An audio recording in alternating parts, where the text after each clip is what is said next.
আমাদের সকলের জন্য জরুরি হলো দাওয়াতুল হকের যে উদ্দেশ্য লক্ষ্য সেটাকে সামনে রাখা। সময় স্বল্পতার কারণে সকলকে দেয়া যায় না, আরও কয়েক সাথীর নাম এসেছে। মুহতারাম হাজিরিন, এ পর্যায়ে আমাদের সম্মুখে গুরুত্বপূর্ণ দিক নির্দেশনামূলক বয়ান পেশ করবেন মহিউসুন্নাহ হজরতওয়ালা হরদুবি রহমতুল্লাহ আলাইহি এর অন্যতম বিশিষ্ট খলিফা, মজলিসে দাওয়াতুল হক বাংলাদেশের সম্মানিত নায়েবে আমির, জামিয়া রহমানিয়া আরাবিয়া এর স্বনামধন্য প্রধান মুফতি ও শেখুল হাদিস, বাংলাদেশের লাখো উলামায়ে কেরামের মুরব্বী এবং সারেতাজ হজরতুল আল্লাম হজরত মৌলানা মুফতি মনসুরুল হক সাহেব দামাত বারাকাতুহুম। আসসালামু আলাইকুম ওয়া রাহমাতুল্লাহ।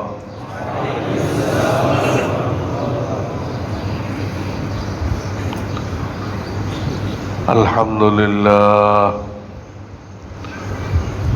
আলহামদুলিল্লাহি ওয়া কাফা ওয়া সালামুন আলা ইবাদিহিল্লাযীনা ইসতাফা। আম্মা বা'দ فأعوذ بالله من الشيطان الرجيم. بسم الله الرحمن الرحيم.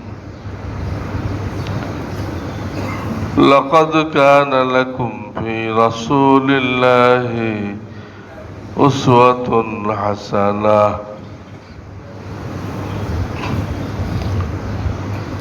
وقال النبي صلى الله عليه وسلم: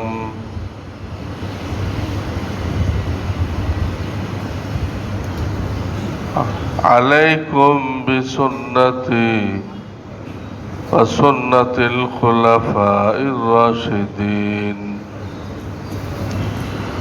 إلى آخر الحديث. बुजुर्गान मोहतरम, আল্লাহ রাব্বুল আলামিন আমাদেরকে সুন্নতের নামে, দ্বীনের নামে তার শাহী দরবারে ইতিকাফের নিয়তে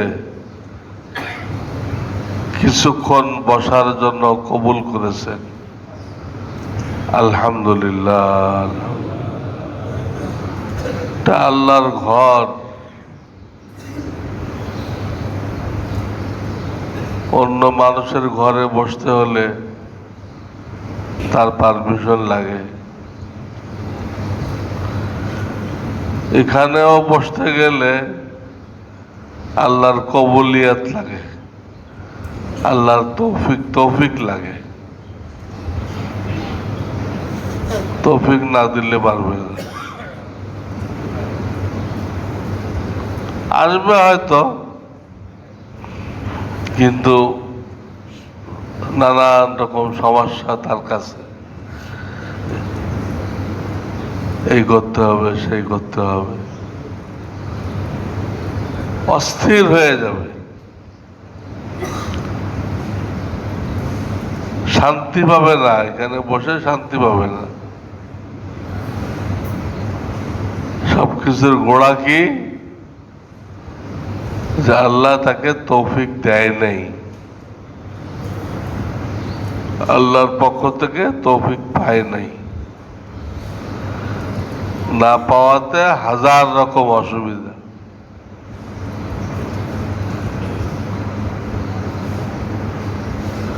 এই জন্য আল্লাহর কাছ থেকে তৌফিক চাই নিতে হবে। আল্লাহ জিন্দেগির শেষ মুহূর্ত পর্যন্ত যেন আমি এই সুন্নতের মেহনতের সাথে জুড়ে থাকতে পারি। আল্লাহুম্মা আমিন। চাই নিতে হবে, চাই নিলে জুড়ে থাকা সম্ভব। আর জুড়ে যে থাকবে, আল্লাহ তার নাজাতের ব্যবস্থা করবেন। নাজাতের ব্যবস্থা করবেন। কোনো না কোনো ওসিলায় বাহানায় আল্লাহ তাকে মাফ করে দিবেন।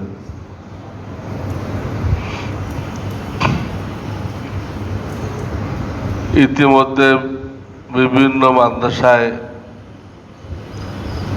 বুখারী শরীফের কোরআনে কারিমের খতমের প্রোগ্রাম হইতেছে। সেখানে যারা বসছেন তারা এটা জানতে পারছেন যে হাসরের ময়দানে যখন মিজান নামক দাড়িপাল্লায় আল্লাহ রাব্বুল আলামিন মাপ দিবেন, বাস্তবে মিজান থাকবে, দাড়িপাল্লা থাকবে। আজকাল কোন কোন বক্তা এগুলো অস্বীকার করতেছে।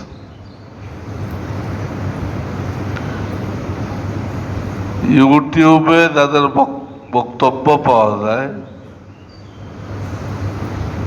এরা হয় বেদাতি ভণ্ড,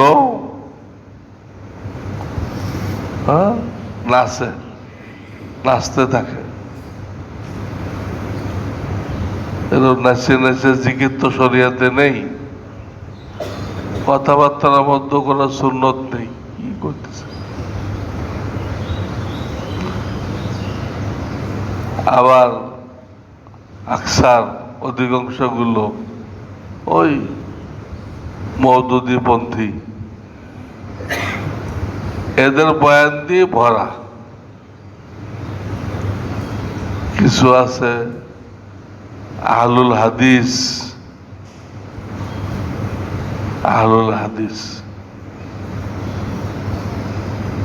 তারা নাম রাখছে, আমরা যারা বলি এটার নাম রাখছে প্রচলিত ইসলাম।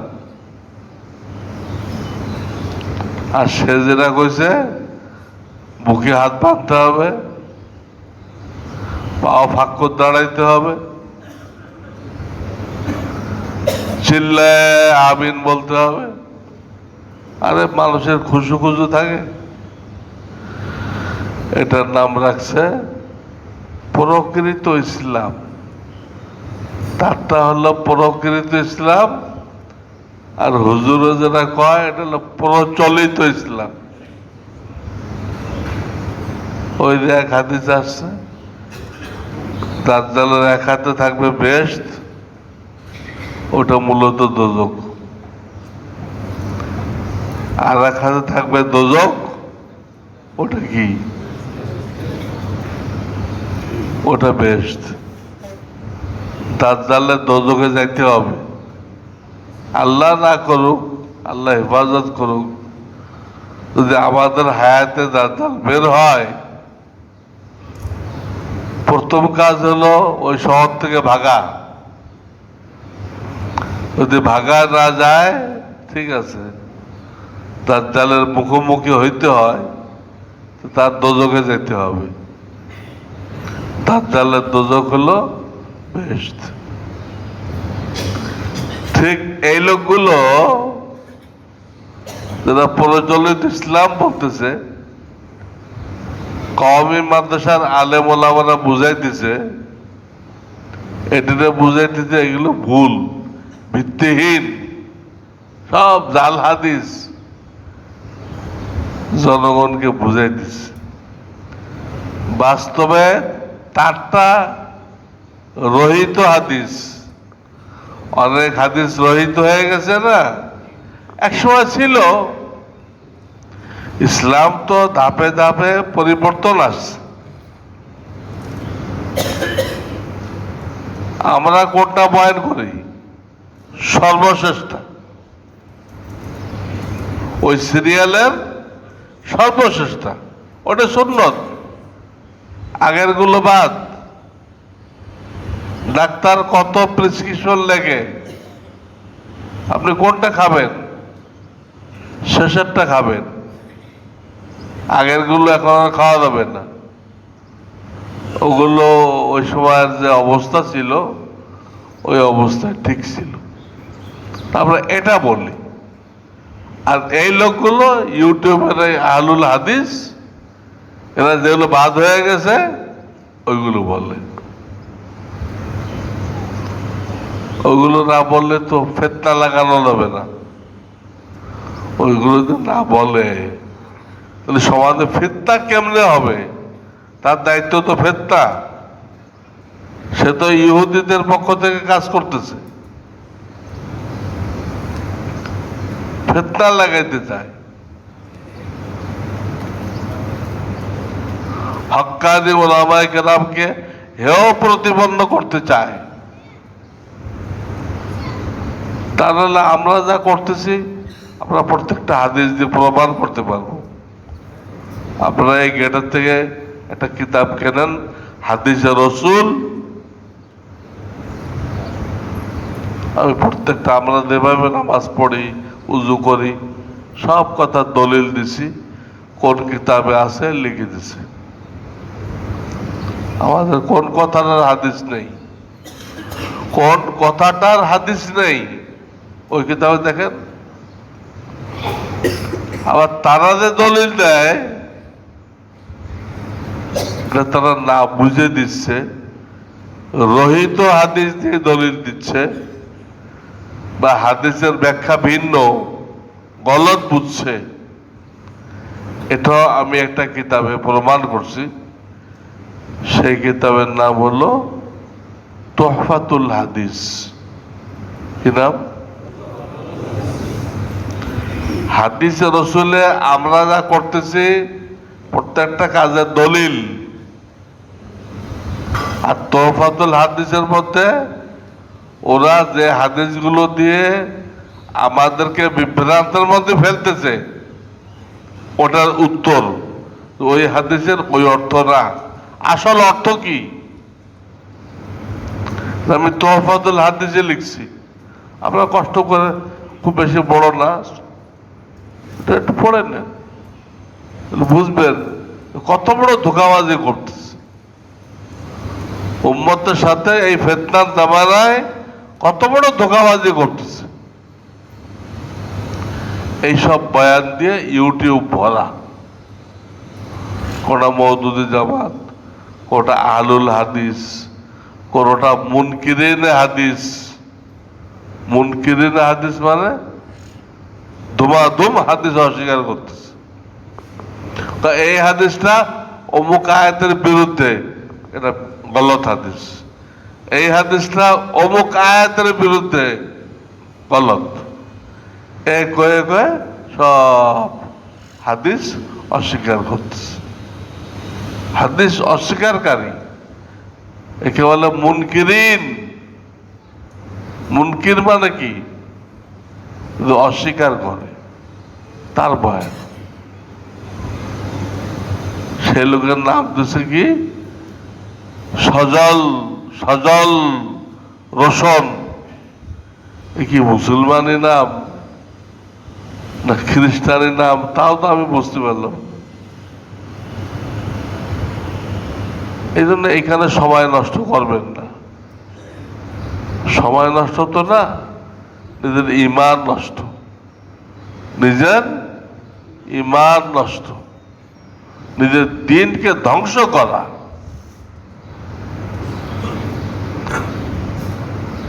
বাস হক্কানি ওলামায়ে কেরাম যাকে মনে করা হয়, সবাই বলে হ্যাঁ উনি হক, এরকম দুই একজন বেছে বের করেন, ওদের থেকে অল্প স্বল্প যা হয় শেখেন, যেটাতে হেদায়েত আসবে, তাকওয়া আসবে, দিলের মধ্যে নূর আসবে, আখিরাতের ফিকির মাথায় ঢুকবে, সব হবে। অত বেশি জানার দরকার নেই। আজকে গুলশান বনানীতে বাপ হানাফি, বাপ হানাফি, ছেলে আহলুল হাদিস। যে খবর নেন কেন হলো? ছেলে বারবার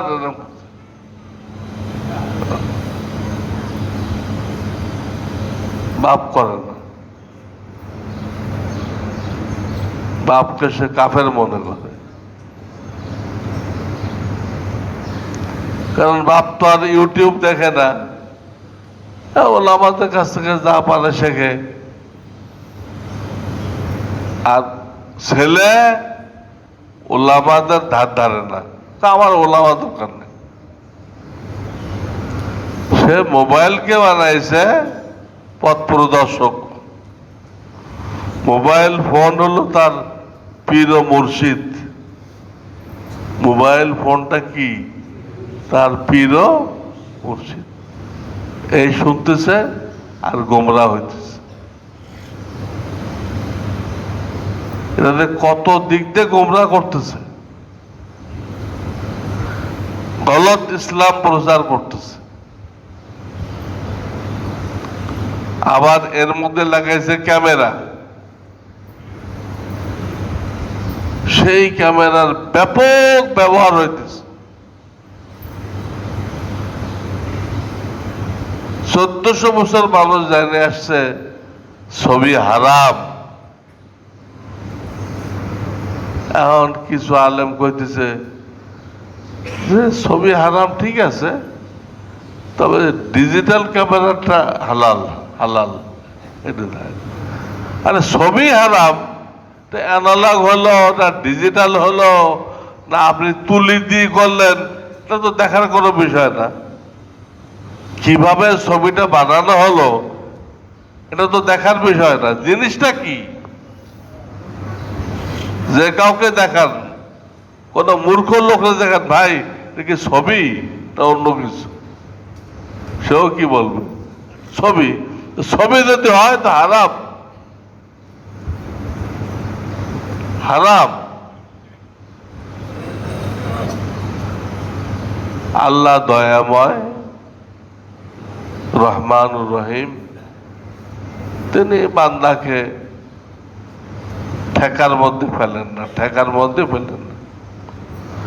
যদি কেউ অপারগ হয়ে যায়, ছবি না তুললে নয়, না তুললে নয়। হারাম তার জায়গায় ঠিক আছে, হারাম হারাম। ওই ব্যক্তির জন্য অনুমতি দিবে। তুমি ঠেকা উদ্ধারের জন্য যতটুকু লাগে অতটুকু করো, অতটুকু করো, যতটুকু না হলে নয়। এটা ওই মরা গোস্ত, মরা গোস্ত, মরা গরুর, মরা মুরগির গোস্ত খাওয়ার মতো, এটা তো হারাম। কিন্তু যে কোনোভাবে হালাল খাবার মিলাইতে পারলো না, তাকে কি করা হয়েছে? অনুমতি দেওয়া হয়েছে। সবাইকে দেওয়া হয়।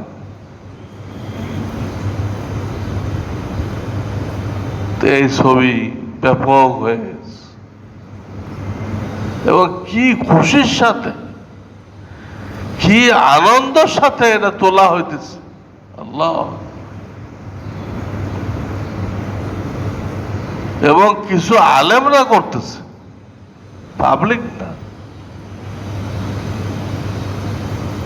দিনের নামে ফিতনা, দিনকে খেলতামাশা বানানো, তাতে আলেমরাই করবে, এটাও হাদিস, এটাও হাদিস। কোন হাদিস? মাসাজিদুহুম আমিরাতুন ওয়া হিয়া খারাবুম মিনাল হুদা। এক জামানা আসবে তাদের মসজিদগুলো খুব শান শওকত, কি এসি, কত রকম সরঞ্জাম, কত রকম সরঞ্জাম লাগাইছে, কিন্তু সেখানে কোনো হাদি, হাদি মানে সত্যিকার পথ প্রদর্শক, যে আপনাকে সঠিক রাস্তা দেখাবে, এর থেকে খালি। ইমাম থেকে খালি বলতেছে না, কিসের থেকে খালি? সত্যিকার পথ প্রদর্শক থেকে খালি। ওয়াহিয়া খারাবুম মিনাল হুদা উলামাউহুম শাররু মান তাহতা আদিমিস সামা। সেই জামানায় একদল ওলামা থাকবে যারা আসমানের নিচে জমিনের উপরে সবচেয়ে নিকৃষ্ট, সবচেয়ে নিকৃষ্ট।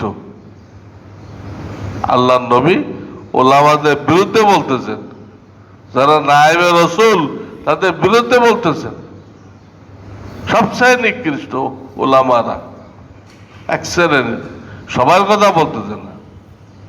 কারণ অন্য হাদিসে বলছেন যে একটা গ্রুপ কিয়ামত পর্যন্ত হকের পথ থাকবে, কেউ হকের থেকে তাদেরকে সরাই দিতে পারবে না। তো এরাও তো হাদিস, কিন্তু হকের উপরও থাকবে। আরেকটা গ্রুপ এই যারা সবচেয়ে নিকৃষ্ট। এরপরে শব্দ হলো মিন ইনদিহিম তাখরুজুল ফিতনাতু। যত ফিতনা শিরক বিদআত সব তাদের থেকে প্রকাশ পাবে। আগে বলছে এরা সবচেয়ে নিকৃষ্ট, আর পরে বলতে যত শিরক বিদআত সমাজে দেখবা এইগুলো কোনো পাবলিক চালু করে নাই, পাবলিক চালু করতে পারে না। পাবলিক চালু করলে কেউ গ্রহণও করবে না। তুই পাবলিক কি জানো, তুই ধর্মের কি জানো, এটা কেউ নিবেও না। কিন্তু একজন বিরাট দাড়িওয়ালা, জুব্বাওয়ালা, পাগড়িওয়ালা এ যদি কয় আমি আল আজহাবতে পড়ে আছি, অমুক খানতে পড়ে আছি,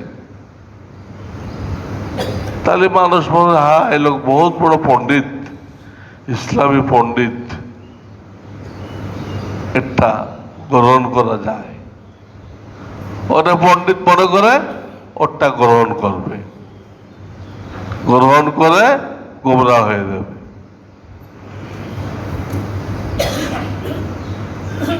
গোমরা হয়ে যাবে। এই জন্য আমি অনুরোধ করবো যে এই ইউটিউবের পিছনে পড়বেন না, ফেসবুকের পিছনে পড়বেন না, দেখারই দরকার নেই। আমি 2-4 দিন আগে গেছি দোয়ার, ওলামারা এক বিরাট সম্মেলন ডাকছে, বিরাট সম্মেলন। আমাকেও দাওয়াত দিছে, অলিপুরীকেও দাওয়াত দিছে। আমি দেখি মধুপুরের পীর সাহেব বয়ান করতেছে, আব্দুল হালিম সাহেব মনের নাম। আমি স্টেজে বসা আছি, ওনার সামনে দুই পাশে যে 3 পায়া আছে না, 3 পায়া, এই দুটো 3 পায়া লাগানো, তার উপরে ক্যামেরা লাগানো। উনি তো খুব ওয়াজ করে যাচ্ছে। ওয়াজ শেষ করে ওনাকে কেউ খবর দিচ্ছে আমার কথা যে উনিও আসছেন। ওই পীর সাহেবের ছেলে আবার আমার ছাত্র, এখান থেকে পড়ে গেছে। তো সালাম কালাম হলো। আমি বললাম হুজুর আপনি যে হেদায়েতের কথা শোনাইলেন আর এই দুটো ক্যামেরা গুমরাহি ছড়াইলো, জনগণের দিলের মধ্যে কোনটা আসবে? আপনার হেদায়েতের কথা আসবে, ক্যামেরার গুমরাহি আসবে? ওনাকে প্রশ্ন করলাম। আমার তখন তো মেজাজও খারাপ ছিল, স্বাভাবিক, আল্লাহর নাফরমানি দেখলে মেজাজ কি হয়, খারাপ হয়। তো রাগত সরাই বললাম কি আসবে? আপনি তখন চিল্লাই নেন, জনগণের মধ্যে কি আসবে? দুধের মধ্যে চেনা পড়লে কি হয়? সব দুধ নষ্ট হয়ে যায়। তো হকের সাথে বাতিল মিশলে এই না ঠিক আছে, মিশার পরও এটুক হক এটুক বাতিল, এরকম না, পুরোটাই কি হয়ে যায়? পুরোটাই বাতিল হয়ে যায়। কোন দিনের কাজ গুনাহের সাথে হবে না, ভালো করে মনে করে রাখুন। কোন দিনের কাজ গুনাহের সাথে হবে না, গুনাহের সাথে দিনের কাজ হবে না।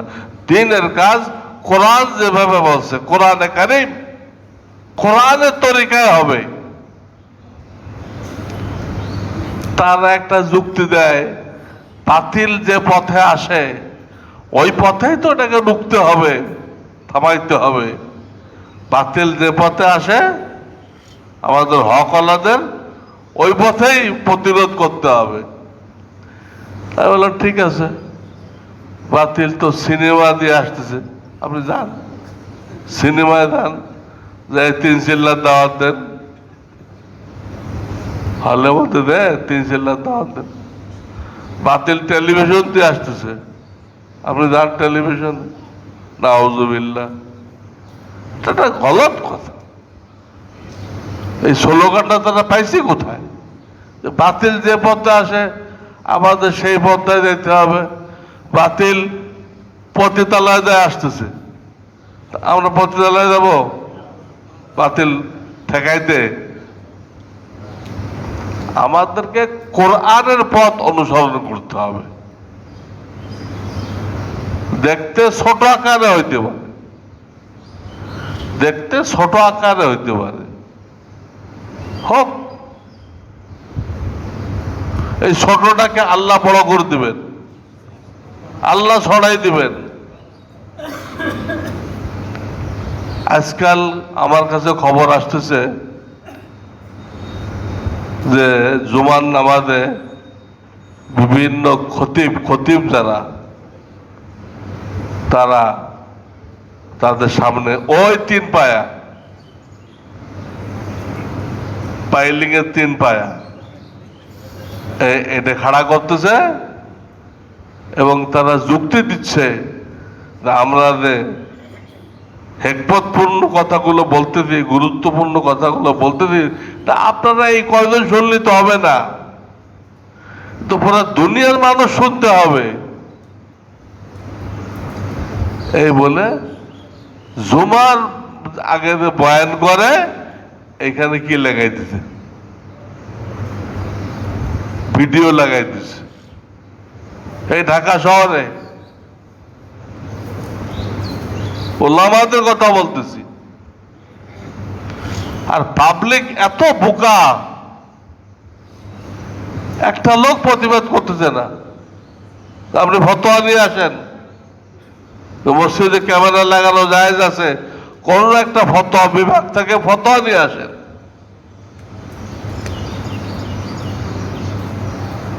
মুফতি মিজানুর রহমান সাইদ, উনি দেওবন্দের সব ফতোয়া ওনার বইতে এক জায়গায় করে দিছে। বইটার নাম মনে হয় ইসলামে ছবির বিধান, ইসলামে।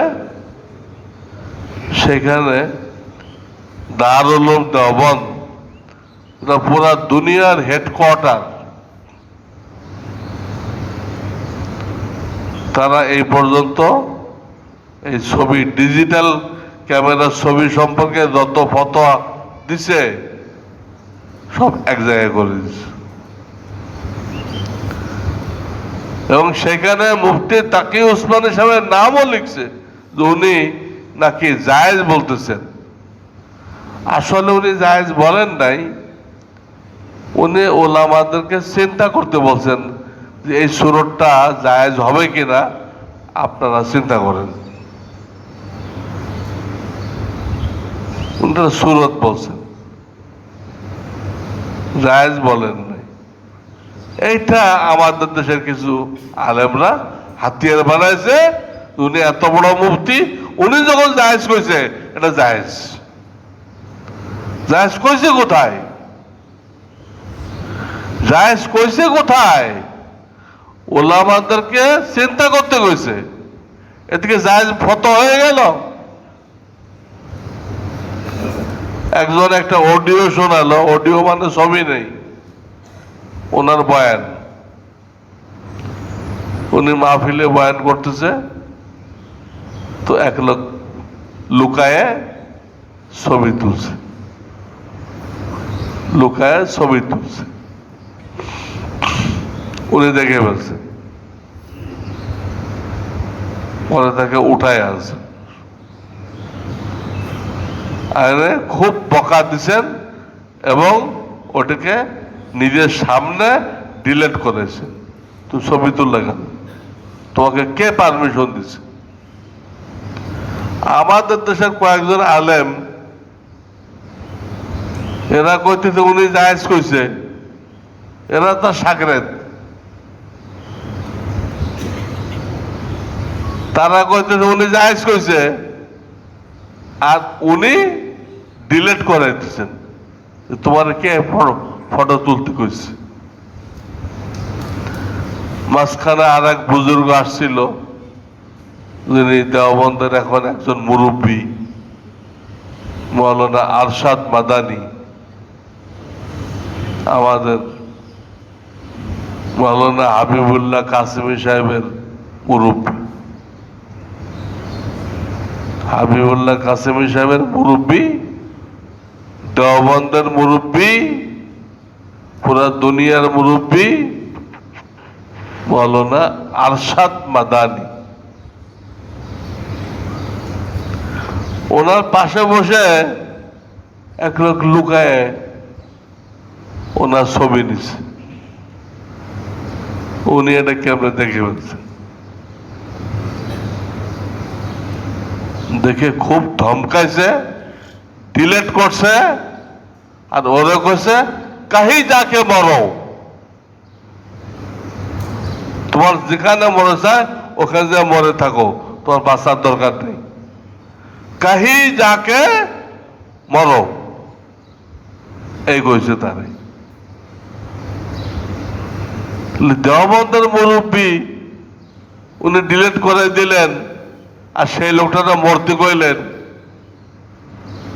আর আমরা তার সাগরের দাবি করে মুখে বলে উনি আমার মুরব্বী, এগুলো দাবি করি, আবার নিজে ভিডিও করি, এটিকে দিন?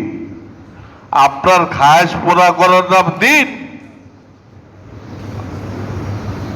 হ্যাঁ, আমি যদি এখন এখানে ভিডিও লাগাইতাম তাহলে আমার এই কথাগুলো পুরো দুনিয়া শুনতো,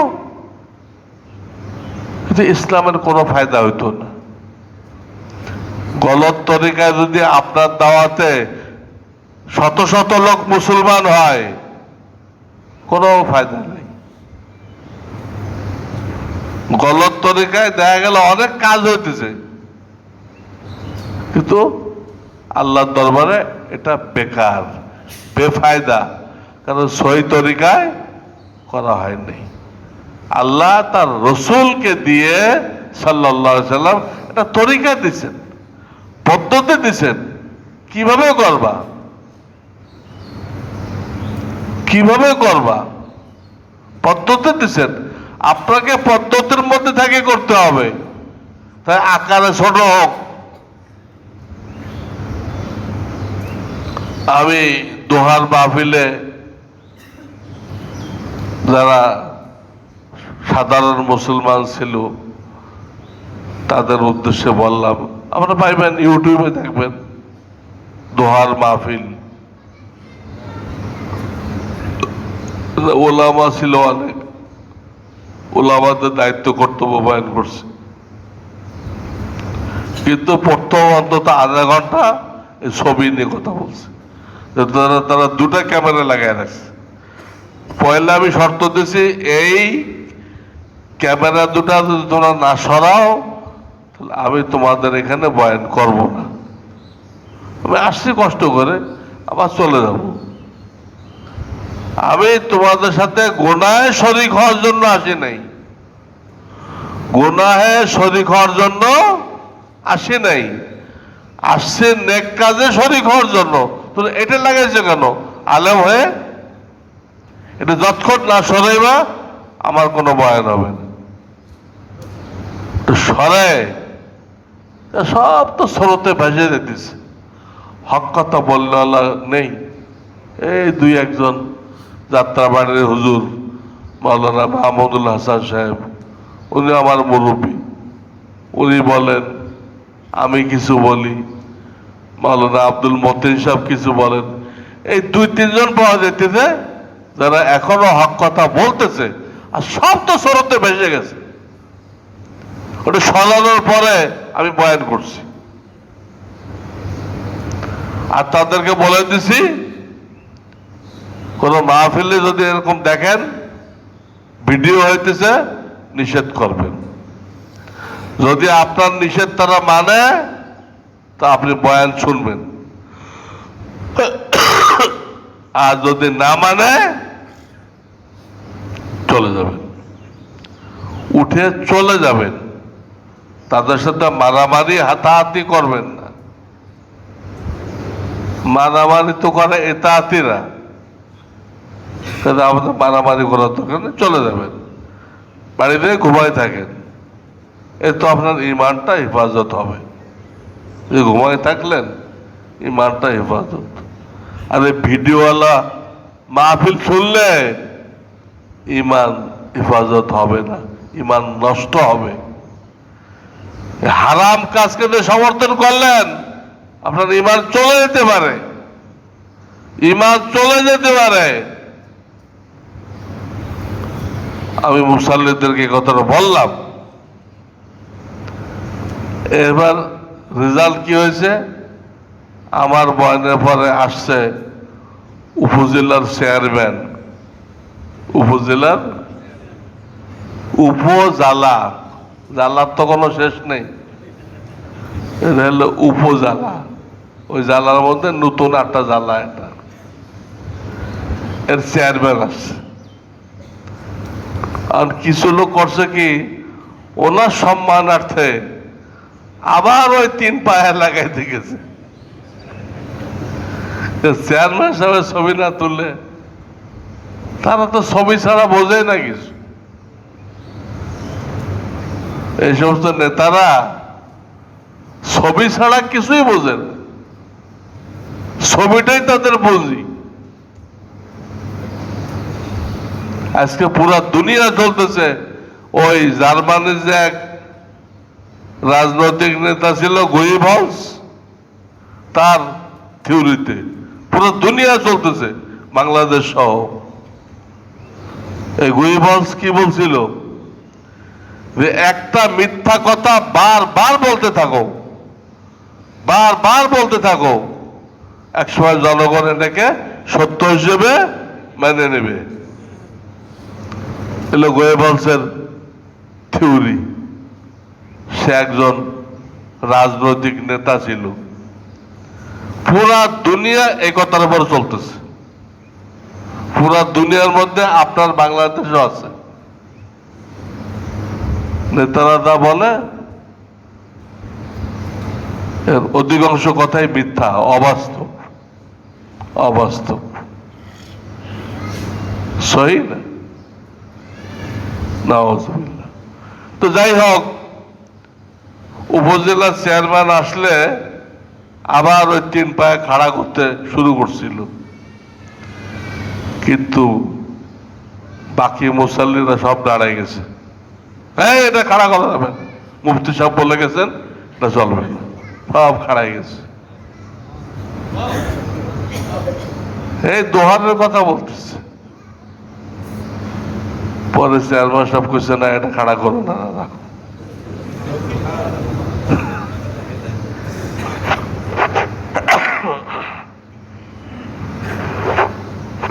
উনিও বুঝছে যে রায়ন করতে গেলে মারামারি লাগবে, 2-4 জনে করবে, বাকিরা ওগুলো কিলাই ভূত বানাইব। উনিও নিষেধ করে দিচ্ছে যে না, দরকার নেই। এইরকম হইতে হবে। জনগণকে ইসলাম সম্পর্কে একটা স্বাভাবিক ধারণা রাখতে হবে। আপনারা কিছুই জানেন না, উল্টা সিধা যা হয় সব বরদাস্ত করলেন। এইভাবে আর চলবে না এখন, কারণ ওলামাদের হালাত শোনাইলাম, তাদেরকে আসমানের চামড়ার নিচে, আসমানের চামড়া বলা হয়েছে, সবচেয়ে নিকৃষ্ট। এবং সমস্ত ফিতনা, ফিতনা মানে কি? এই বেদাত, ফিতনা মানে কি? তাদের থেকে প্রকাশ পাবে। নবীজি বলে গেছে, সেই জামানায় আপনি আমি বাস করতেছি। সহিভাবে হইলে শোনেন, না হলে চলে যান, জরুরি কাজ করেন। ওই ছবিওয়ালা মাহফিল শোনার আপনার দরকার নেই, সময় নষ্ট করার দরকার নেই। তো সার কথা, আমাদের এই মাহফিল খালেস সুন্নতের মাহফিল, সুন্নত শিক্ষা দেওয়া হয়। সুন্নত মানেও আমি বারবার বলছি, ওই জোহরের 4 রাকাত সুন্নত না খালি, এখানে সুন্নত মানে শরিয়ত, সুন্নত মানে শরিয়ত। 23 বছরে নবীজি যা তালিম দিছেন, 23 বছরে ওই পুরাটাকে শরিয়ত বলে, সুন্নত বলে। কিন্তু সুন্নতটা এত প্রিয় একটা শব্দ, এর কোনো বিকল্প নেই। এই শব্দটা শোনার সাথে সাথে আপনার ব্রেন চলে যাবে নবীজির দিকে। কেউ আপনাকে জিজ্ঞেস করবে না যে আপনি যে সুন্নত বয়ান করলেন, এটা কি নবীজির সুন্নত, না মাও সেতুংয়ের সুন্নত, না লেলিনের সুন্নত? এটা কেউ, সুন্নত মানেই নবীজির সুন্নত, এইটা আলোচনা করতে হবে। এই সুন্নতের মধ্যে ফরজ আছে, ওয়াজিব আছে। আপনি যে সুন্নত বুঝেন, ওই সুন্নত আছে, মুস্তাহাব আছে, সব আছে, ব্যাপক। এটা হাদিসের পরিভাষা। সুন্নত যে ব্যাপক, এটা হাদিসের পরিভাষা। আলাইকুম বিসুন্নতি, আমি যে হাদিস পড়ছি, এর অর্থ জোহরের 4 রাকাত সুন্নত না, জোহরের 4 রাকাত ফরজ আছে এর মধ্যে, ওটা রাসূলের তরিকা না। দাড়ি রাখা তো ওয়াজিব, অনেকে বলে সুন্নত, তারা কোন অর্থে বলে? আসলে তো ওয়াজিব, ইমানের সাইনবোর্ড।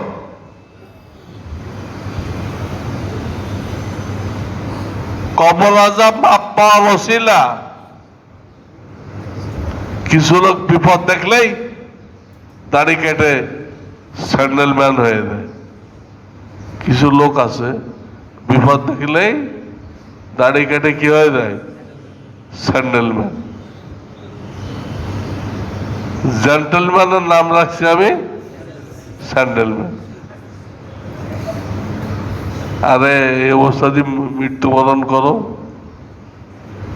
তো রসুলের সামনে কেমনে দাঁড়াইবা? আমরা দাঁড়িয়ে রাখছি কি জন্য? এই জন্য রাখছি যাতে দাড়ি সহ আমার মৃত্যুটা হয়। মৃত্যুর দিনের জন্য দাঁড়িয়ে রাখছি, কখন মৃত্যু হবে জানা নেই, কারো জানা নেই। সেদিন জন্য এটা নিয়ে আমি মরতে পারি, তাই আগে ভাগে রেখে দিছি।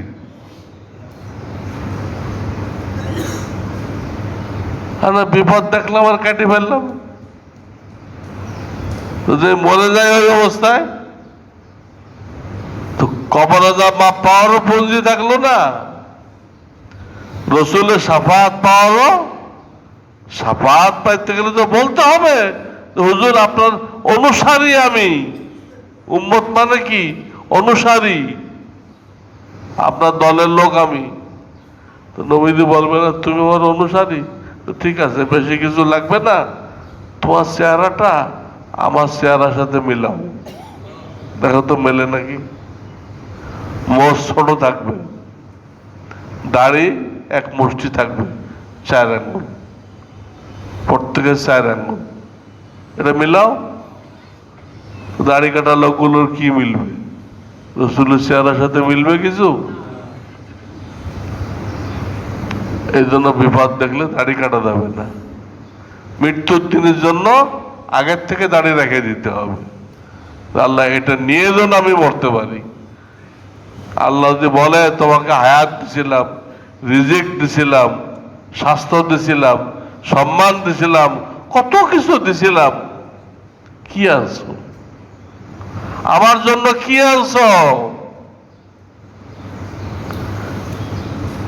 কিছুই যদি খুঁজে না পাওয়া যায়, নামাজ পেশ করলো, হয় নাই, সূরা কেরাত ভুল ছিল, কিচ্ছু হয় নাই, যা পেশ করলো দেখা যায় সবটাই ভুল।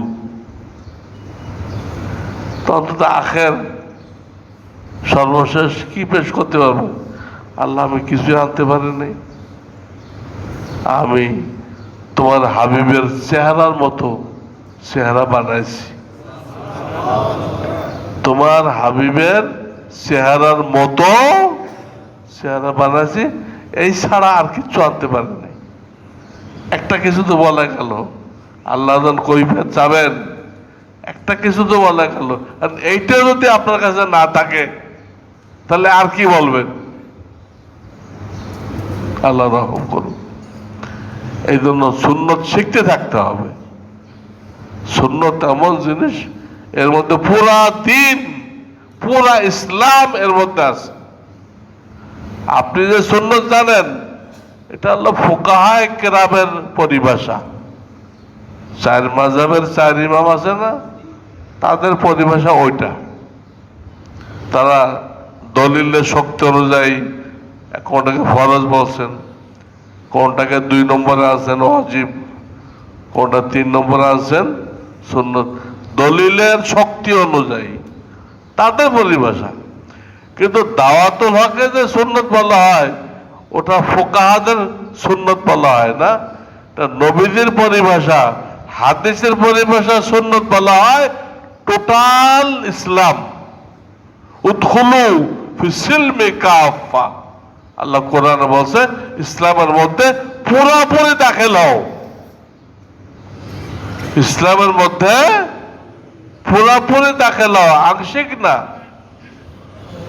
যেগুলো তোর পছন্দ হয় এগুলো নিলা, আর যেগুলো পছন্দ হয় না এগুলো বাদ দিয়ে দিলা, এতে নাজাত হবে না।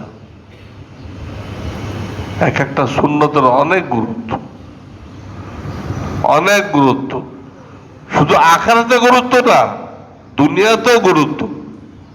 এই যে আমরা নামাজের কাতার সোজা করি, ইমামকে একদম মাঝখানে রাখতে হবে। কোথায় রাখতে হবে? এটা কিন্তু অধিকাংশ মসজিদে হয় না। কেন এই মেহরাবটা বানায় মাঝখানে। কোথায় বানায়? মানে তার মধ্যে এই ঢোকায়, মেম্বার ঢোকায়।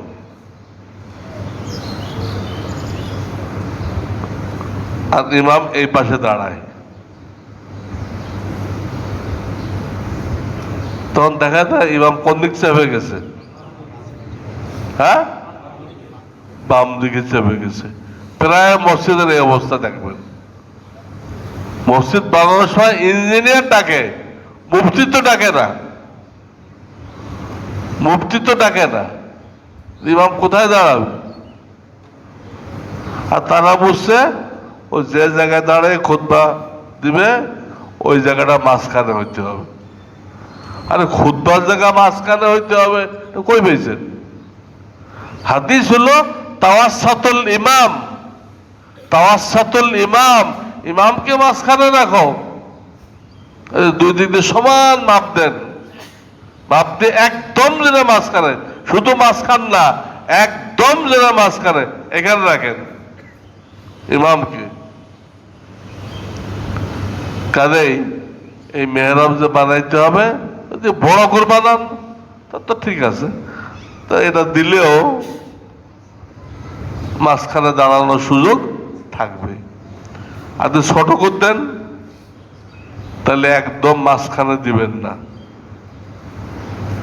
তখন মেহরাবটা একটু কি করবেন, হ্যাঁ, ডাইন দিকে চাপাই দিবেন, ডাইন দিকে চাপাই দিবেন। চাপাই দিলে এটা ঢুকানোর পরও ইমামের জায়গাটা কি হবে, একটা কথা। দ্বিতীয় কথা হলো কাতা সোজা হইতে হবে, টেড়া বেঁকা হইতে পারবে না। নবীজি বলেছেন কাতা যদি সোজা না হয়, টেড়া বেঁকা হয়, আমি তোমাদের দিলের মধ্যে মতবিরোধ পয়দা করে দিব। হাদিস, কাতার যদি টেড়া বেঁকা হয়, আমি তোমাদের দিলের মধ্যে মতবিরোধ পয়দা করে দিব। মতবিরোধ।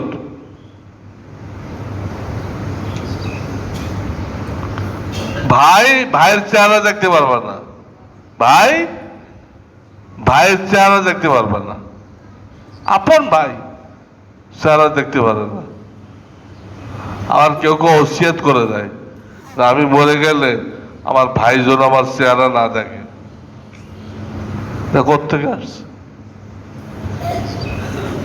ওই যে কাতার ঠিক করেন নাই, কাতার ঠিক করেন নাই।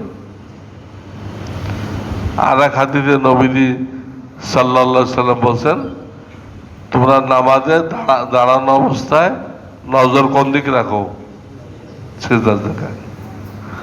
যদি নজর আসমানের দিকে নাও আর তুমি অন্ধ হয়ে যাও, তো কাউকে দোষারোপ করো না, তুমি দায়ী। কারণ তোমার রসুল কইছে সিজদার জায়গায় রাখতে, তুমি এই কাজটা লোকেরা এমনি নামাজও করে আর বেশি করে জানাজার নামাজে। ইমাম সাহেব যতবার তাকবীর দেয়, চারবার দেয় না, ততবার সবাই উপর দিক দেয়। কোন ফেরেশতা নাযিল হইতেছে কিনা? যতবার তাকবীর দেয় কোন দিক চায়? উপর দিক। অথচ অন্ধ হয়ে যাওয়ার ভয় আছে তার। আল্লাহ রহম করে হয়তো পাকড়াও করেন নাই, কিন্তু ভয় আছে। বাম হাত দিয়ে খাওয়া নিষেধ কেন? বাম হাত দিয়ে শয়তানে খায়। শয়তানকে যদি আপনি আমি বাহ্যিক ভাবে অনুসরণ করি তাহলে ক্ষতি কি? বাহ্যিক ভাবে অনুসরণ করলে আমাদের দিলটাও শয়তানের দিলের মতো হয়ে যাবে। হাদিসের মধ্যে আসছে বাহ্যিক ভাবে অনুসরণ করলে দিলটাও কি হয়ে যাবে? তো শয়তান আল্লাহর হুকুম মানতে পারে নাই, আল্লাহর হুকুম মানতে পারে নাই, আপনিও পারবেন না। বাহ্যিক ভাবে অনুসরণ করলে দিলটাও সেরকম হয়। আপনি যদি আল্লাহ ওয়ালাদের বাহ্যিক ভাবে অনুসরণ করেন তা আপনার দিলটাও আল্লাহ কি বানাই দিবেন? আল্লাহ ওয়ালাদের মতো বানাই দিবেন। আর আপনি যদি সেনাবাহিনীর লেবাস পরেন, আপনি সেনাবাহিনী না, কিন্তু সেনাবাহিনীর লেবাস পরেন, পরে একটা রাইফেল কাঁধে নেন, তা আপনার দিলটাও কিরকম হবে? সেনাবাহিনীর মতো হবে। তখন আপনার মনে চাইবে যে আমার কথা যে না মানবে এক্ষুনি ধরে গুলি করে একদম ঠা ঠা করকে খতম কর দেবে। মেজাজ এরকম হয়ে যায়। আর সেনাবাহিনীকে ধরে আনেন, এনে জুব্বা পরাই দেন, টুপি লাগাই দেন, ওর দিলটাও কি হয়ে যাবে? নরম হয়ে যাবে। কি বোঝা গেল? যে জাহেরের প্রভাব, বাহ্যিকের প্রভাব কোথায় পড়ে? কলবে। তো বাম হাত দিয়ে খাইলে শয়তান যে অহংকারী, আল্লাহর হুকুম মানতে পারে নাই, ওই অহংকার আপনার আমার মধ্যে আসবে, আমরাও মানতে পারবো না।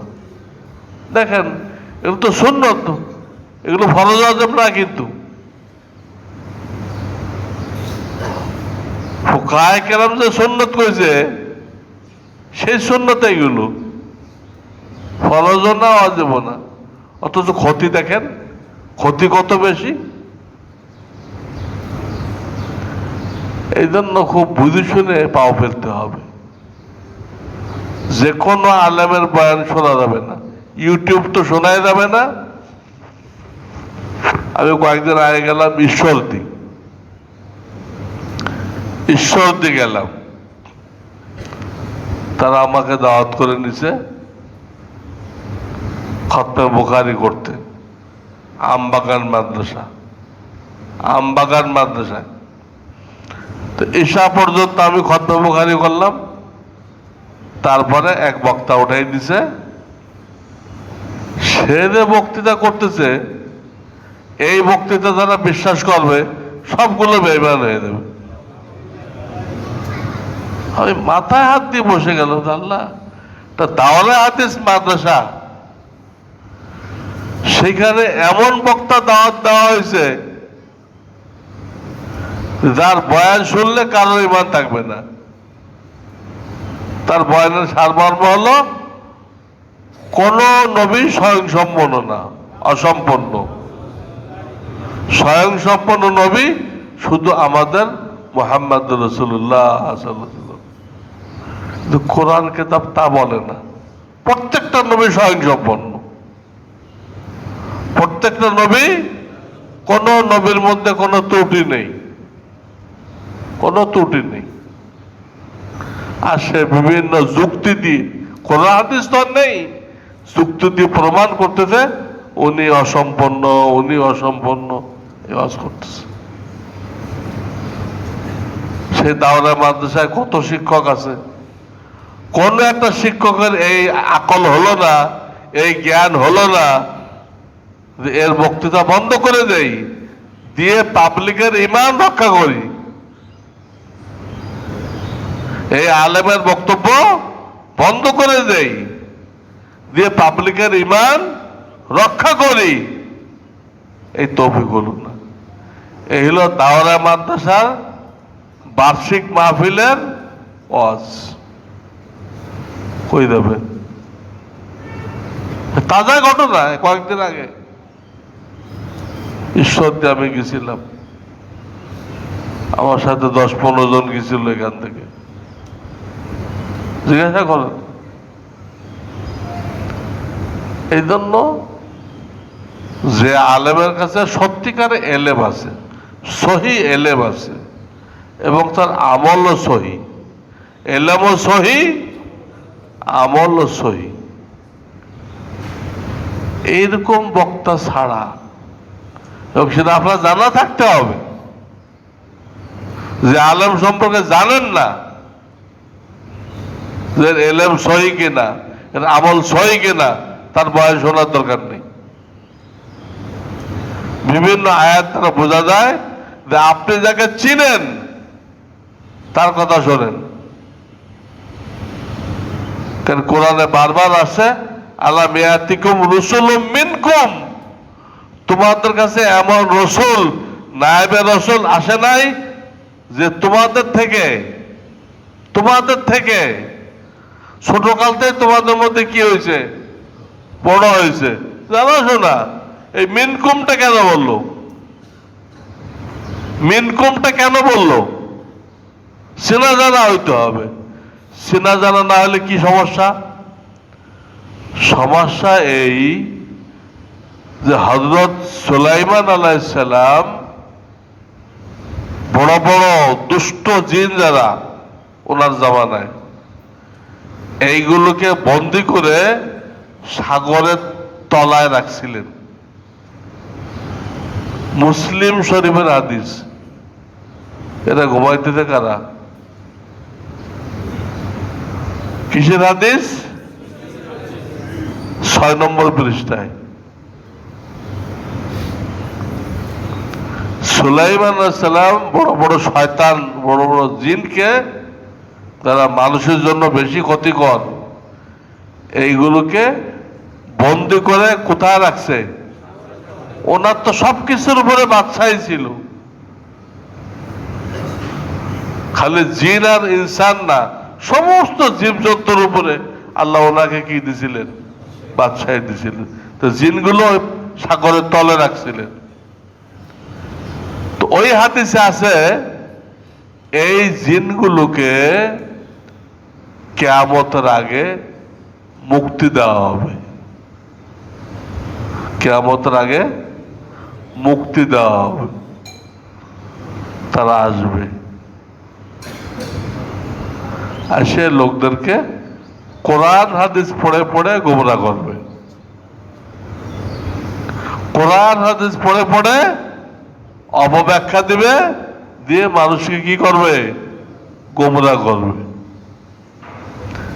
দাজ্জালের ফিল্ড তৈরি করবে। এগুলো না করলে তো দাজ্জালকে মানুষরা মানবে না, দাজ্জালকে মানবে না। তো এই যে হাদিসটা, তাদেরকে কিয়ামতের আগে মুক্তি দেওয়া হবে।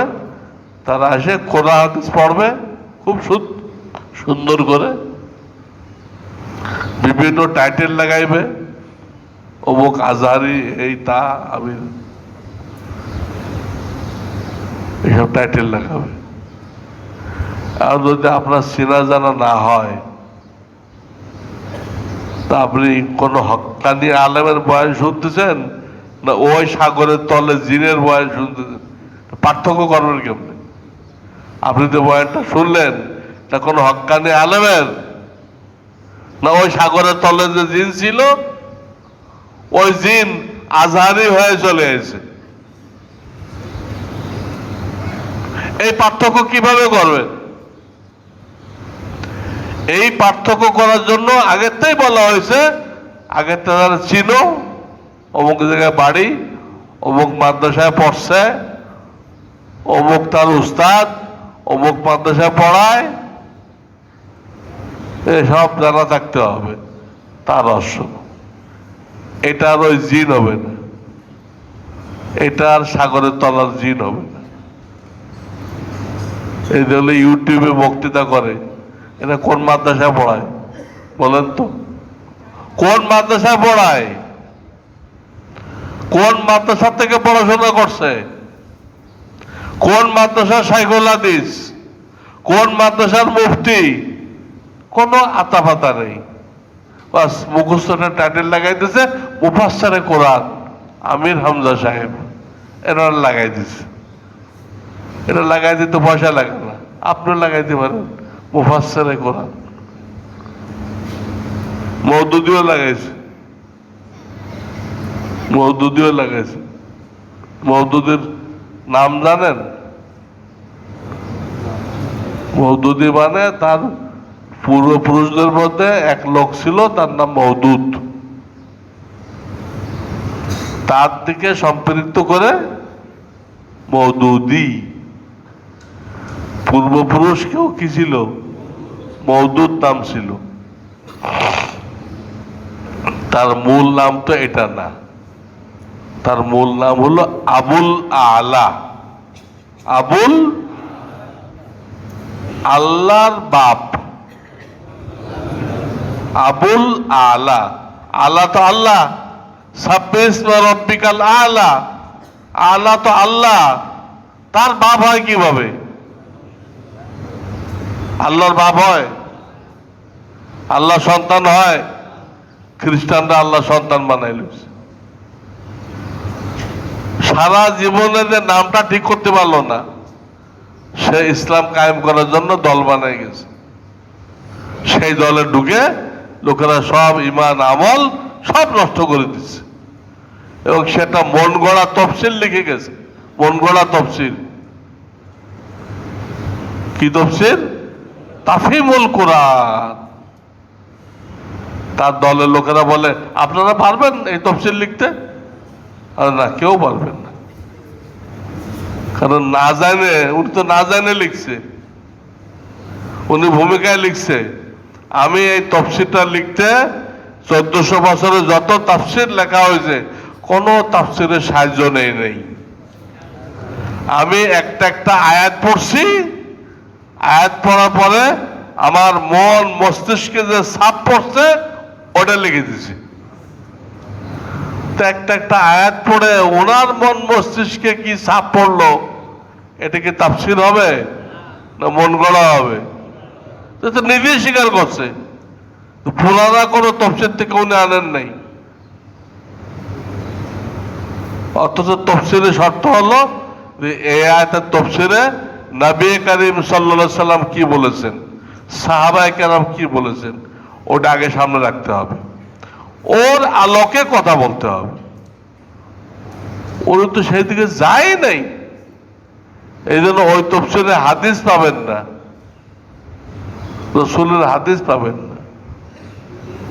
এই তফসির ব্যাপক আকারে ছড়াই দিচ্ছে। তারা যত হাসপাতাল বানাইছে, হ্যাঁ, সব হাসপাতালের প্রত্যেকটা সিটে দেয় দেখেন ওই তফসির একটা রাখা আছে। খ্রিস্টানরা বলে, খ্রিস্টানরা আমাদের চিকিৎসা নাও, নিয়ে আমাদের গির্জায় এসে কি হয়ে দাও, হ্যাঁ, হাসপাতালে গির্জা পাশাপাশি, এখানে চিকিৎসা নাও, এখানে খ্রিস্টান নাও। ঠিক খ্রিস্টানদের থিওরি ওরা নিছে, আমাদের হাসপাতালে চিকিৎসা নাও, এখানে তাফিমুল কোরআন লেখা আছে, হ্যাঁ, চিকিৎসা নিয়ে ওইটা পড়ো, পড়ে মওদুদি জামাতের হয়ে দাও, বেঈমান হয়ে দাও। পার্থক্য কি খ্রিস্টানদের মধ্যে আর ওদের মধ্যে? পার্থক্য কি? চিকিৎসা নাও, ইমান বিক্রি করো। পার্থক্য দেখতেছেন? বড় কঠিন জামানা, বড় ফিতনার জামানা। এই জামানায় ইমান রক্ষা করা, 72টা ফেরকা হবে, 73টা ফেরকা হবে, 72টাই দোজখে যাবে আর একটা বেহেশতে যাবে। কিন্তু 72টার প্রত্যেকেই দাবি করবে যে একমাত্র আমরাই হক। যে 72টা দোজখে যাবে তারা প্রত্যেকে দাবি করবে যে একমাত্র আমরাই হক, আর কেউ হক না। অথচ তারা গুমরা, তারা গুমরা। এই আমির হামজা কইতেছে যে দোজখে গেল সে আর কোনোদিন বের হইতে পারবে না। কুফরি আকীদা, কুফরি আকীদা। সে আর কোনোদিন বের হইতে পারবে না যতই ইমান থাকুক। এটা হলো একটা 72 ফেরকার মধ্যে একটা ফেরকার নাম হলো মুতাজিলা। কি তাদের বিশ্বাস গুনাহ কবিরা করলে সে বেঈমান হয়ে যায়, আর যে বেঈমান হয়ে গেল সে দোজখে যাবে, কোনোদিন বের হইতে পারবে না।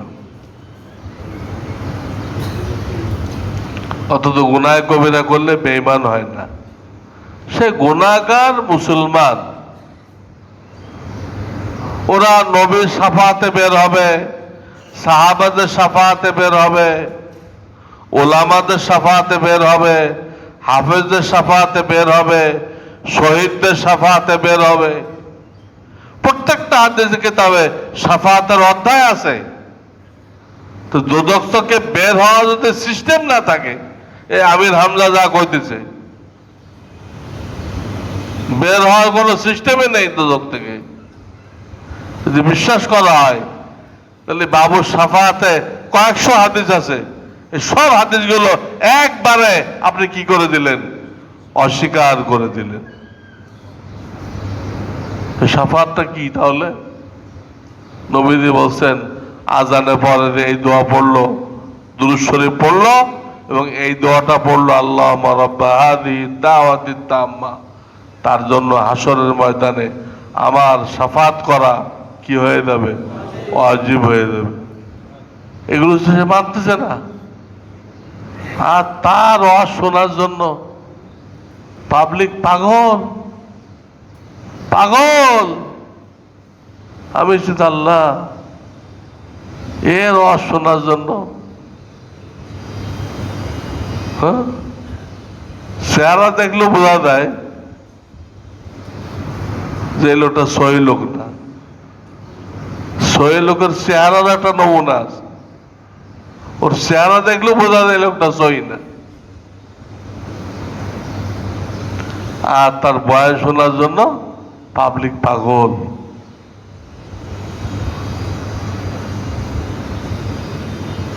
কেন? উলামাদের সাথে সম্পর্ক নেই। আপনি যদি ঘোড়ায় চড়তে রাজি না হন, ঘোড়ায় চড়তে রাজি না হন, তো গাধায় চড়তে হবে। আহলে হাদিসরা চার ইমাম মানে নাই, তো কারে মানতে হয়েছে? মসজিদের মুয়াজ্জিন আছে, চার ইমাম মানে নাই, আল্লাহ কি শাস্তি দিছে? হ্যাঁ, মুয়াজ্জিন রে মান, খাদেম রে মান। মুয়াজ্জিন কি জানে? মুয়াজ্জিন তো অধিকাংশই জাহেল। হিন্দুরা এক আল্লাহকে মানে নাই, ঠিক আছে আমার যত মাখলুক আছে সবগুলো পূজা কর। এক আল্লাহরে পূজা যখন করলি না, তা আমার যত মাখলুক আছে সবগুলোর কর। সবগুলো করতে করতে বট গাছ, তুলসী গাছ, ও করতে করতে হনুমান মন্দির, হনুমানের শক্তি নাকি সবচেয়ে বেশি। হ্যাঁ, এই তার পূজা করতেছে, করতে করতে নাউজুবিল্লাহ একটা পূজার নাম রাখছে লিঙ্গ পূজা। এটা অনেক একটা ক্ষুধা। এই ক্ষুধার ওসিলায় নাকি নাউজুবিল্লাহ নাউজুবিল্লাহ আমরা দুনিয়া আসছি। দেখেন, আল্লাহকে না মানলে দিমাগ কিরকম নষ্ট হয়ে যায়, দিমাগ কিরকম নষ্ট হয় আল্লাহকে না মানলে। বিদেশে মরে যাওয়ার সময় সম্পদ দান করে কারে? তার কুকুরকে, তার বিড়ালকে। ছেলেবেলে তো 18 বছরে আলাদা হয়ে গেছে। আমরা দান করি মসজিদ মাদ্রাসায়, আর তারা দান করে কারে? কুকুর রে, বিড়াল রে। উইল করে, দান করে, অক্ষ করে। অক্ষ করলে সরকার পুলিশ দেয়, ওই পুলিশে ওই কুকুরকে খাওয়ায়, বিড়ালকে খাওয়ায়। তারপর যখন নাকি কুকুরটা মরে যায়, তখন বাকি সম্পত্তি সরকারের হয়ে যায়। তার আগ পর্যন্ত সরকারের দায়িত্ব পুলিশ দেওয়া, যে ওই কুকুরটাকে পালবে। দিন না থাকলে কি হয় বুঝবেন না, কি কঠিন। যাই হোক, সুন্নতের কিছু ফজিলত বললাম আমি, সুন্নত না মানলে কি ক্ষতি তাও বললাম। আল্লাহ তাআলা আমাদের প্রত্যেককে আমাদের ঈমান হেফাজত করার তৌফিক দান করেন, সুন্নতের উপরে কায়েম থাকার তৌফিক দান করেন। ব্যাঙ ও কাঁকড়া খাওয়া জায়েজ আছে কিনা? জায়েজ নেই। ব্যাঙ খাওয়া জায়েজ নেই, কাঁকড়া খাওয়াও জায়েজ নেই। গাছপালার ছবি তোলা যাবে কিনা? হ্যাঁ, গাছপালার ছবি তোলা যাবে। আমরা যেটাকে প্রাণী বলি ওটা ছবি তোলা যাবে না। সরকারি কর্মচারীদের প্রভিডেন্ট ফান্ডের লভ্যাংশ গ্রহণ করা যাবে কিনা? যাবে। যদি, যেহেতু এটা বাধ্যতামূলক, যে প্রভিডেন্ট ফান্ড বাধ্যতামূলক, তার লভ্যাংশ সুদের আওতায় পড়ে না। এরা সুদ বলে কিন্তু সুদের আওতায় পড়ে না। রমজানে তবলিগে সময় লাগাইলে ভালো হবে, নাকি কোনো হক্কানি পীরের খানকায় সময় লাগাইলে বেশি উপকৃত হব? দুটোটাই জরুরি। চিল্লা লাগানো, দাওয়াতের কাজ করো, এই উম্মতের জন্য জরুরি। আর আত্মশুদ্ধির জন্য কোনো পীরের সাথে, হক্কানি পীরের সাথে আপনি মিল করে নেন, একসময় খানকায় যান, একসময় তাবলিগে যান, দুটো প্যাচ লাগানোর দরকার নেই। এই প্রশ্নটা কিরকম, হুজুর চোখ বেশি জরুরি না কান বেশি জরুরি? আরে দুটা জরুরি। ভাত বেশি জরুরি না তরকারি বেশি জরুরি? হ্যাঁ, কোনটা কইব জরুরি? দুটাই জরুরি। সাধারণ শেয়ার কি ইসলাম অনুযায়ী হালাল? এখন যে শেয়ার এটা শরিয়ত মোতাবেক না, এটা জুয়া। এটা কি? এখন যে শেয়ার মার্কেট, এটা জুয়া। এর উপরে আমার একটা লেখা আছে, কোন কিতাবে? কোন কিতাবে? হ্যাঁ,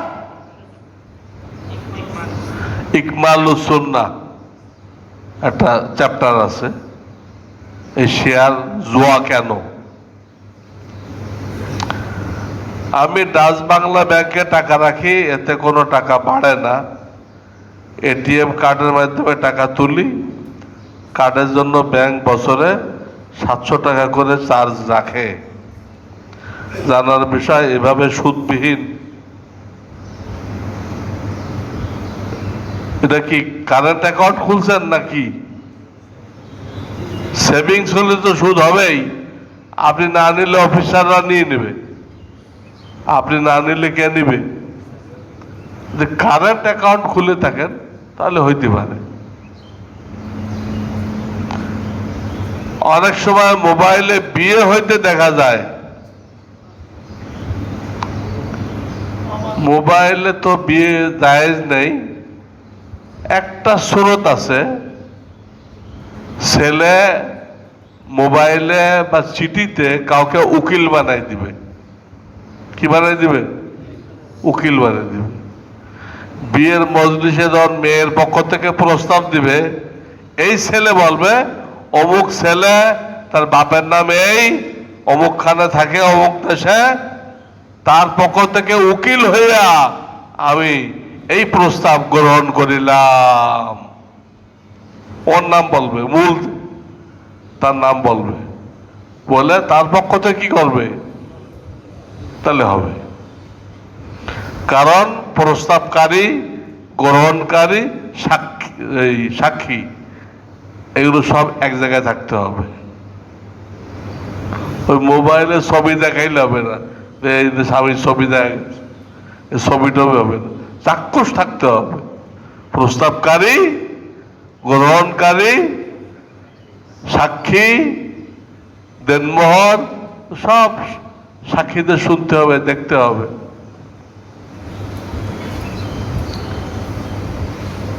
হযরত মুহাম্মদ সাল্লাল্লাহু আলাইহি সাল্লামকে হায়াতুন নবী, জিন্দা নবী বলা যাবে কিনা, একটু জবটা লম্বা। সামনে কবে হবে মিটিং?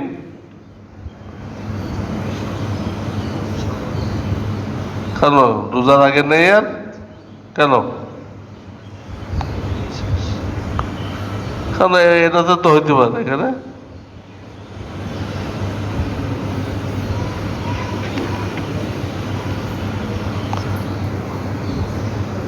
কি বের করেছো তুমি?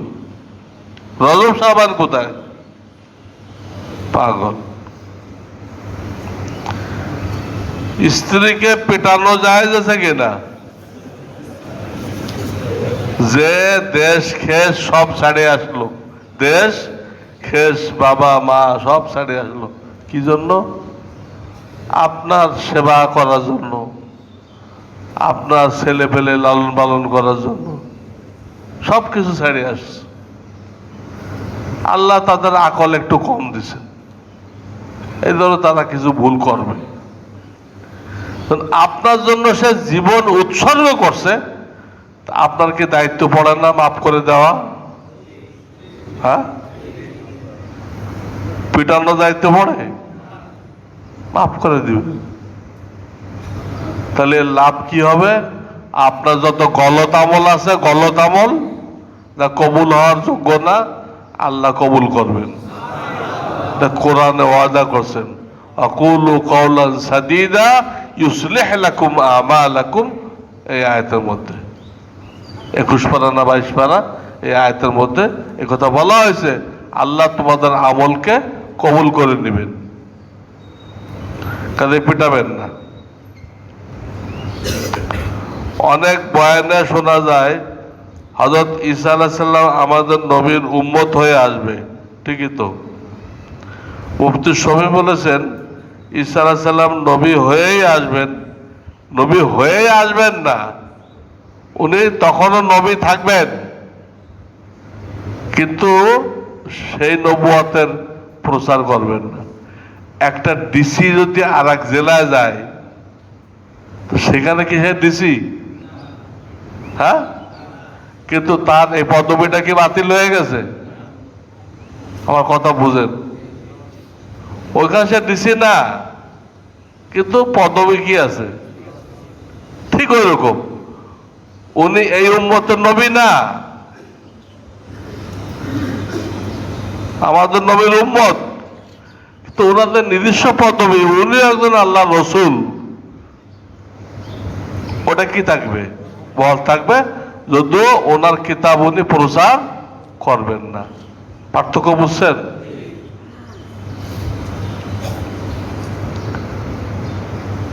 মাদ্রাসায় প্রবেশ করার আগে কি দোয়া পড়া সুন্নত?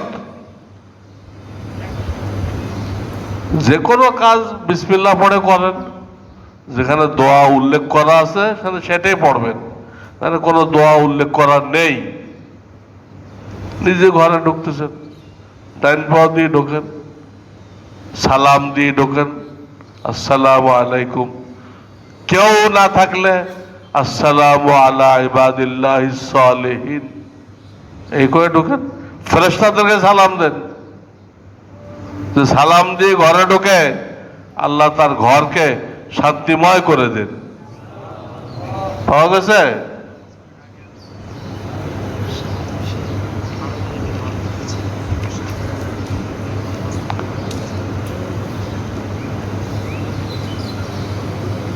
আজকে 19 তারিখ একটা হইতেছে, এরপরে রোজার আগে 3টা শুক্রবার আছে, বুঝছেন নাকি? 26 তারিখে একটা, 2 তারিখে একটা, 9 তারিখে একটা। এখানে আর কোনো প্রোগ্রাম লেখে নাই ক্যালেন্ডারে, কিন্তু আসলে 9 তারিখ তো আমার ধারণা রোজার 4-5 দিন আগে আর কি, করলে করা যায়।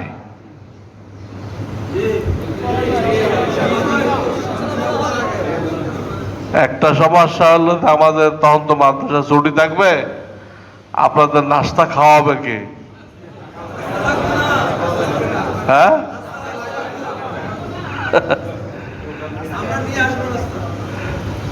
নাস্তা খাওয়ানোর লোক থাকবে না, মাদ্রাসা ছুটি। তারপরও আমরা চেষ্টা করব, খাওয়ানোর চেষ্টা করব, গ্যারান্টি না। যদি নাস্তা না পান তাহলে অভিযোগ করতে পারবেন না, আর পাইলে শুকরিয়া আদায় করবেন। রাজি আছেন? তাহলে এই 9 এপ্রিল করা যায়, রমজানের আগে। রমজান তো 14 এপ্রিল, তার আগে যে 9 এপ্রিল এই তারিখে করলে করা যায়। কথা বুঝছেন? আপনাদের কি মত? যেহেতু রমজানে হবে না, রমজানে এই প্রোগ্রাম হয় না, সেখানে একটা সুযোগ যদি আমরা, যদিও আর একটু পরে টাইম হয়, একটু আগে করলাম, এতে তো শরিয়াতে কোনো অসুবিধা নেই, তা আমাদের সুযোগ সুবিধা অনুযায়ী। তাহলে কি হলো, এটা ঠিক থাকবে? 9 এপ্রিল নাস্তার শর্ত নেই, আমরা দিতে চেষ্টা করব, ঠিক আছে? সুবহানাল্লাহ ওয়া বিহামদিহি, সুবহানাল্লাহ। আল্লাহুম্মা সাল্লি আলা সাইয়্যিদিনা মুহাম্মাদিন নাবিয়্যিল উম্মি। রব্বানা লা তুযিগ কুলুবানা বা'দা ইয হাদাইতানা ওয়া হাব লানা মিন লাদুনকা রাহমাহ ইন্নাকা আনতাল ওয়াহ্হাব। يا حي يا قيوم برحمتك نستغيث أصلح لنا شأننا كله ولا تكلنا إلى أنفسنا طرفة عين سبحان ربك رب العزة عما يصفون وسلام على المرسلين والحمد لله رب العالمين آمين জাযাহুল্লাহু আহসানাল জাযা। আল্লাহ তাআলা হযরতের হায়াতে বরকত দান করেন এবং হযরতের ছায়াকে আমাদের উপর আরো দীর্ঘায়িত করেন।